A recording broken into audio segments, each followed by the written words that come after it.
Dahulu kala pada sebuah kerajaan terdapat 3 putri cantik bersaudara.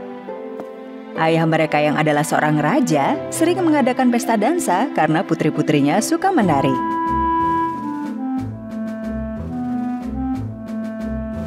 Putri pertama dan kedua pandai menari dengan indah. Putri bungsu tidak bisa menari seindah kedua kakaknya.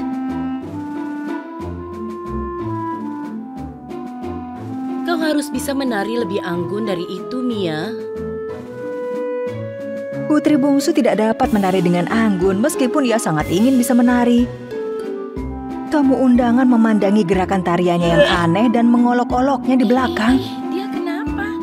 Tarian jenis apa itu? Tariannya jelek sekali. Aku tidak akan pernah menari lagi. Mia merasa sangat kecewa dan segera meninggalkan ruang dansa. Lalu mengunci diri dalam pondok tengah hutan. Seraya menatap bintang-bintang di angkasa, ia berpikir bagaimana cara menari dengan baik. Ia melihat seorang pria muda melewati pondok. Pria itu menari dengan anggun dan indah di bawah sinar bulan. Mia mengaguminya, lalu menghampirinya. Seketika, Mia berteriak karena seekor tupai menghalangi langkahnya.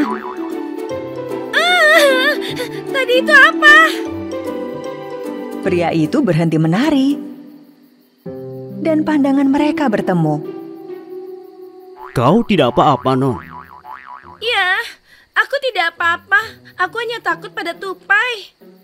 Ini memang alamnya, Non. Tidak perlu takut. Mia tak bisa menahan diri dan bertanya bagaimana si pria bisa menari dengan begitu indah. Pria itu menunjukkan sepatu yang dikenakannya. Aku adalah pembuat sepatu. Aku menggunakan bahan yang bagus dan sihir pada sepatuku. Itu sebabnya aku dapat menari dengan bebas di antara pohon setiap malam. Tidak dapat kupercaya. Aku memang membutuhkan pembuat sepatu sepertimu. Si pembuat sepatu mengambil 3 pasang sepatu ajaib dari dalam tasnya dan meletakkannya di hadapan Mia. Tutuplah matamu, buatlah permintaan, lalu pilihlah di antara 3 sepatu ini untuk keberuntunganmu. Tapi ingatlah, setiap sepatu punya aturannya sendiri. Jika kau tidak menuruti aturannya, sepatu itu bisa melakukan sihir apapun pada dirimu. Mia segera memejamkan mata. Sementara si pembuat sepatu diam-diam mengubah posisi sepatu ajaib yang mana yang akan Mia pilih. Sekarang kau bisa memilih pasangan sepatu ini.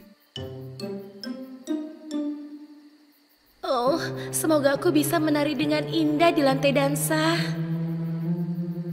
Mia menunjuk sepatu berwarna merah lalu membuka matanya. Ini adalah milikmu sekarang. Tapi jangan lupa, kau hanya boleh memakainya ketika kau lihat cahaya bulan.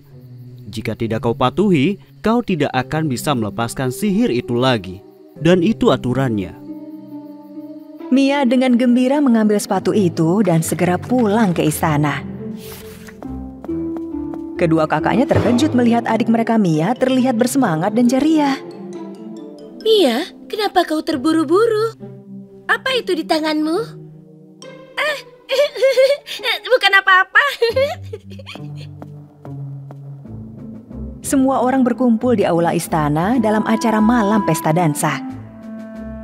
Kedua kakak Mia mulai menari dengan indah dan anggun seperti biasa dengan mengenakan gaun yang sangat cantik.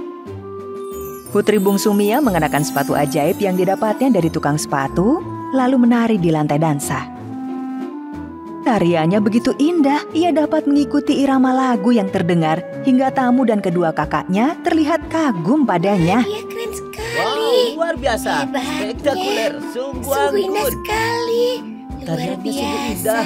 Wow, hebat. Mia menari dengan sangat anggun, tapi ia lupa pada aturan yang disampaikan si pembuat sepatu. Karena tak terlihat bulan purnama di langit, kala Mia menari, berangsur tubuhnya raib tak terlihat. Hanya sepatu ajaibnya yang terlihat menari. Seketika orang-orang di lantai dansa mulai berteriak dan berhamburan keluar. Kau lihat itu kan? Oh Tuhan. Mia menghilang. Mia membuka matanya saat didengarnya orang-orang berteriak, namun ia tak menyadari apa yang terjadi. Saat berdiri di depan cermin besar di ruang tengah, ia hanya dapat melihat sepatu merah yang dipakainya. Dirinya tak terlihat. Aku tidak terlihat. Aku lupa mematuhi aturan dari sepatu ini. Sepatu ini terjebak di kakiku. Aku harus menemui si pembuat sepatu. Tak ada yang dapat mendengar suara Mia. Semua orang berhamburan panik meninggalkan istana karena mereka melihat sepatu merah itu berlari ke sana kemari di aula. Mia segera berlari meninggalkan istana. Kedua kakak Mia mengikutinya. Mereka bertiga berjalan menyusuri hutan di pekatnya malam. Begitu tiba di dekat pondok, mereka melihat pria si tukang sepatu. Pria itu, tariannya sungguh indah sekali. Sepatunya mirip sekali dengan sepatu Mia, dan tasnya penuh dengan sepatu. Kedua kakak Mia memohon bantuan pada si tukang sepatu, namun si tukang sepatu itu berkata bahwa Mia harus menunggu sampai terlihat lagi purnama untuk mematahkan sihirnya. Mia sangat kecewa, lalu mengetuk-ketukkan kakinya terus-menerus.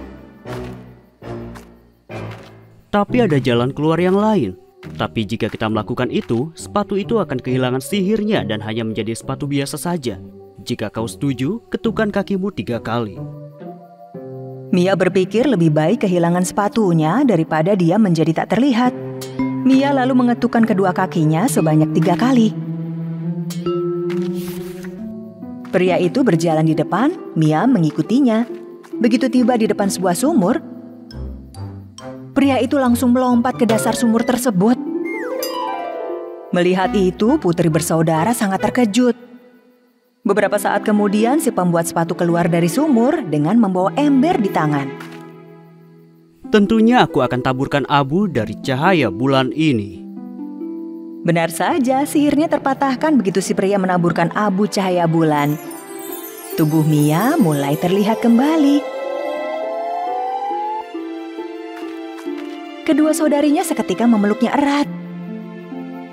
Mia, kau tidak perlu sihir agar terlihat anggun saat menari. Karena jika orang bahagia, semua akan menari dengan indah. Ya, kalian benar. Terima kasih pembuat sepatu, terima kasih banyak.